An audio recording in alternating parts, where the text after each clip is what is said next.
We begin this news hour in the Taiwan Strait, where the Chinese military has been conducting live fire drills just a day after US House Speaker Nancy Pelosi ended her controversial visit.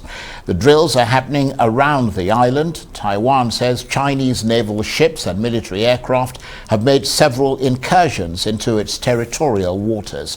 Some of the affected areas are just 12 miles off the island, the closest Beijing's military exercises have ever come.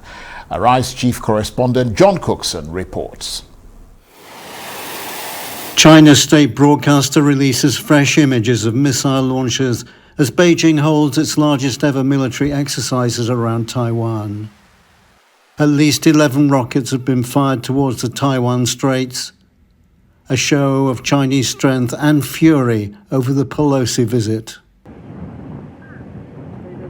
China has launched some of its most sophisticated military hardware for these exercises. These state-of-the-art helicopters seen over Pingtan Island, one of mainland China's closest points to Taiwan.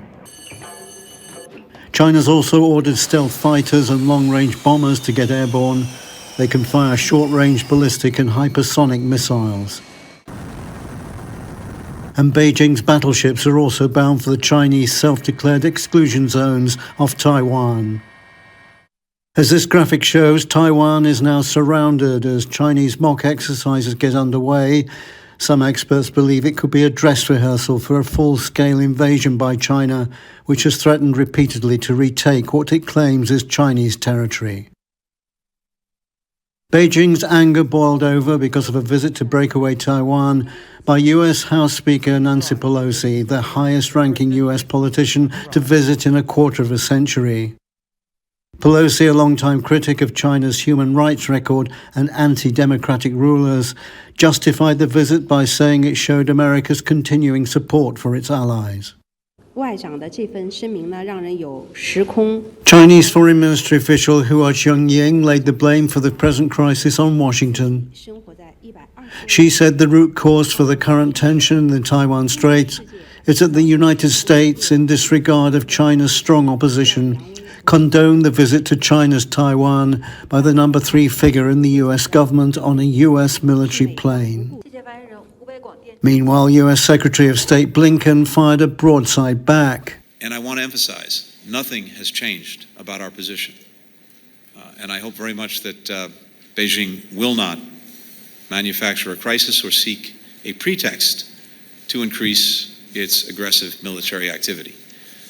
We in countries around the world believe that escalation serves no one and could have unintended consequences that serve no one's interests, including ASEAN members and including China.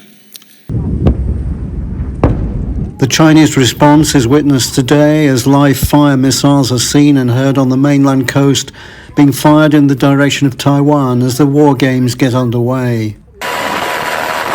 American spy planes have been sent to watch over the Chinese military exercises, and the USS Ronald Reagan aircraft carrier, which is forward deployed with the US Pacific Fleet, is thought to be edging nearer to Taiwan, all leaving tensions in the Far East the highest in years.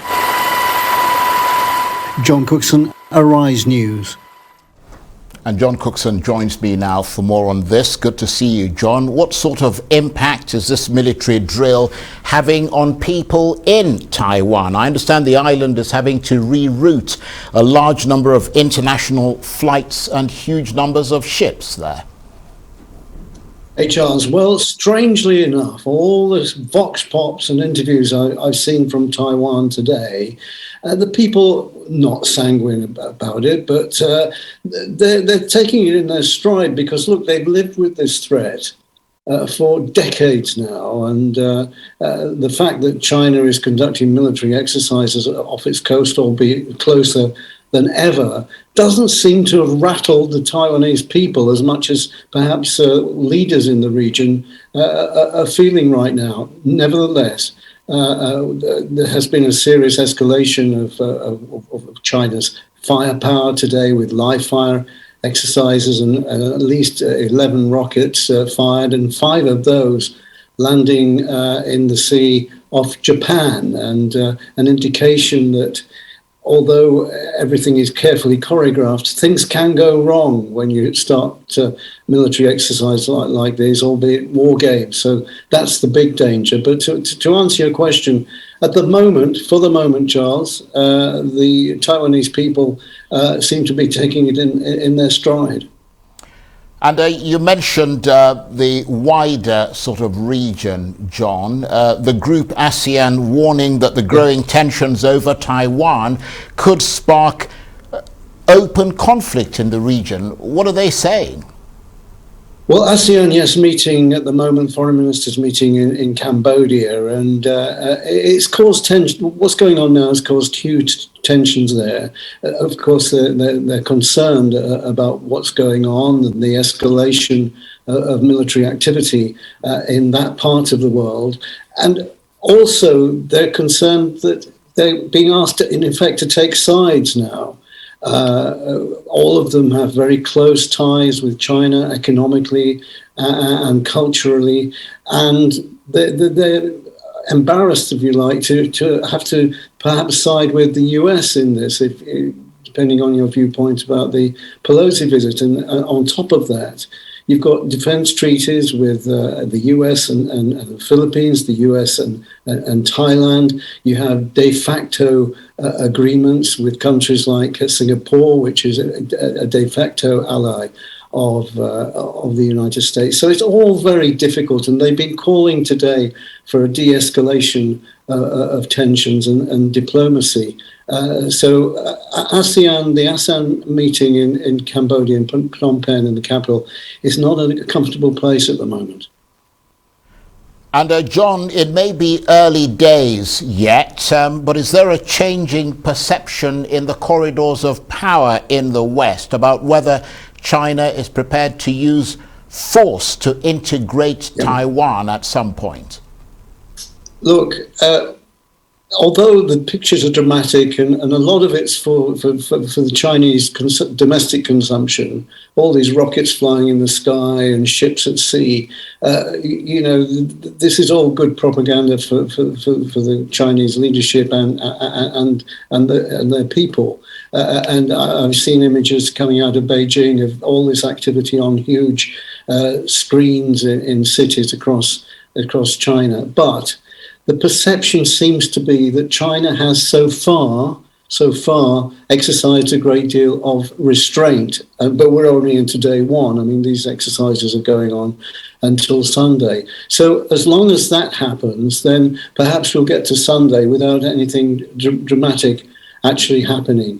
It could, of course, be, as some experts believe, a dress rehearsal for an invasion, but it's not I can say with absolute certainty an invasion is not going to happen. This time, an invasion of Taiwan is such a huge military exercise. It would take months, if not years, of planning and involve millions of military men and women, Chinese military men and women, to actually take the island and then control it. We're not there yet. It may be an exercise in a blockade of Taiwan as a precursor to an invasion some way down the line, but we're nowhere near an invasion tonight. Nevertheless, John, you know a lot about these things. What lessons can be drawn from these big live fire exercises by China beyond the display of displeasure with Taiwan and the US? I mean, can Western military strategists draw any conclusions about China's future military strategy, that this is how China would or might conduct a war? I think they can draw that, but most of all, Charles, their military experts are examining every bit of footage about of the weapons that the Chinese are using, because the West in general doesn't know a huge amount of what military firepower the Chinese have. So seeing the state-of-the-art planes and helicopters and rockets, images will be poured over for days and weeks to come for the West to work out exactly what China has in terms of firepower. Charles? And just before we go, John, after leaving Taiwan, Nancy Pelosi traveled to South Korea. I wonder how they're seeing what is happening around the waters in Taiwan. Yeah, she's in Japan tonight, and she was asked about her visit in South Korea and didn't comment. The South Koreans, of course, know all about threats from the north. Kim Jong-un, the leader of North Korea, regularly fires rockets into the South China Sea and in and over South Korea. So they can empathize with the Taiwanese very, very much. And in fact, the Chinese have been accused by the Taiwanese of acting like Kim Jong-un by firing rockets into the air and landing in the South China Sea and the Sea of Japan. So there's some sympathy and some empathy in South Korea, and I'm sure Pelosi would have felt that while she was there. But as I say, she's now in Tokyo. John, thank you ever so much. John Cookson, Arise Chief Correspondent, with his analysis of those developments taking place around Taiwan.